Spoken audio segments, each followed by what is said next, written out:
So today, we're diving into a final, really profound debate that takes place at the very edge of existence. And look, this isn't just two ideas clashing. This is something else.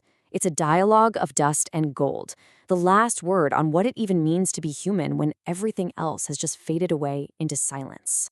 I mean, that line sets the stage perfectly, doesn't it? Just try to picture it. History is over. The stars are the only ones watching. And all that's left is this one last conversation. This is it, the world's closing argument. And at the heart of this argument are our two debaters. And they are carved from completely opposite elements. You've got Faust, who is just burning with his ambition that has somehow outlasted the world itself. And then you have the soothsayer, basically a being of ash and patience who's already seen it all end. And it's here, in this ruined city, that their final battle of wills is about to begin. So, you gotta ask, what drives a man at the end of the world? First up, let's get into the mind of Faust. He is the champion of action, of always becoming something more. He is the living, breathing embodiment of that relentless human drive to push forward, no matter what it costs. Wow, you can just feel the fire in those words, can't you? For Faust, the struggle, the striving itself, is sacred. This Faustian hunger he talks about, it's not just some simple greed. For him, it's the ultimate proof of life, a defiant yes that he's screaming right into the face of a silent, dying universe. So yeah, the absolute core of Faust's belief is this holy yes. It's his idea that you don't find meaning, you forge it, you create it through constant effort and just sheer force of will. But what happens when that fiery belief runs into a totally immovable object? Well, the soothsayer, he sees things very, very differently. And now we've got to turn to the soothsayer. He basically takes Faust's passionate philosophy, holds it up to this cold, bleak light, and offers a just devastating reinterpretation. The soothsayer completely reframes the whole argument. He says that Faust's noble will to power is actually nothing more than a will to distraction. He's saying it's not about achieving greatness at all. It's about frantically running away from the terrifying truth that it's all empty. What an incredible image. Faust sees himself as this bridge to a greater future, right? But the soothsayer just pulls back the curtain and reveals a treadmill of fire, just endless, painful motion that leads absolutely nowhere. And it's fueled by one thing and one thing only, the terror of what happens when you finally stand still. And this right here, this is the absolute core of their disagreement. What is the whole point of humanity? Are we meant to become gods or something else entirely? Faust's vision is nothing short of godlike. Seriously, he sees all of humanity as just this raw, unformed potential, a huge project that he's going to mold into the Overman, a higher state of being. He thinks he's the sculptor, and we're all just his clay. This table just lays out the conflict so perfectly. For every single one of Faust's soaring ideals, the soothsayer has this mundane, totally deflating reality check.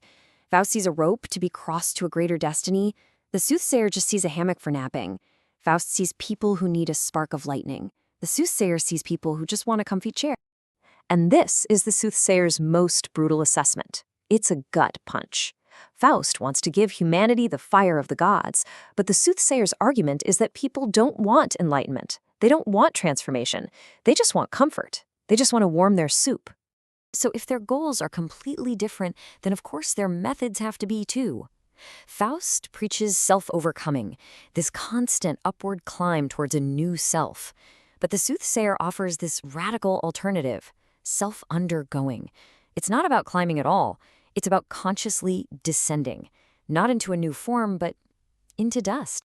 So what in the world is self-undergoing or Untergang? It's presented here as a sovereign act, a conscious choice. What if the most powerful thing you can do isn't to keep fighting a battle you know you can't win, but to consciously choose to stop struggling against the void, and instead to actually embrace the fall? So in this worldview, the real hero isn't the one who makes it to the peak, but the one who finally lets go. The goal is to just stop resisting what the soothsayer calls the gravity of the void. And the final, shocking truth of it all that constant becoming, all that striving that Faust holds so dear, it's just a chore. The real gift is simply to cease. This pretty much leaves Faust completely cornered. His entire philosophy of striving has just been dismantled piece by piece. So he makes one last, desperate appeal, not to humanity anymore, but to the cosmos itself. So his final argument rests on this idea of eternal recurrence. The idea that if everything we do is going to repeat for all of eternity, doesn't that give this moment, this struggle, infinite weight? Doesn't that command us to make our lives worthy of being repeated forever? It's a powerful, last-ditch effort to find meaning in it all. But the soothsayer just shatters this final hope. He says the eternal recurrence isn't a call to greatness. It's a trap. It's like being forced to do a math problem over and over and over again, an equation whose answer is and always will be 0. All the effort in the world changes nothing. And with that, it's over. The soothsayer declares the great cosmic equation solved. All the striving, all the ambition, the holy yes, it all adds up to 0. The endless cycle that Faust was clinging to for meaning has finally, definitively ground to a halt. And with that, Faust is silent. The fever of his ambition is just gone. The soothsayer's final words, they aren't a shout of victory, but this quiet whisper of relief. The exhausting, relentless question of why, the very engine of all of Faust's striving, has at last been put to rest, and all we're left with is the silence. And I guess the question for us is, in that silence, whose voice do we hear? Is it Faust's, or is it the soothsayer's?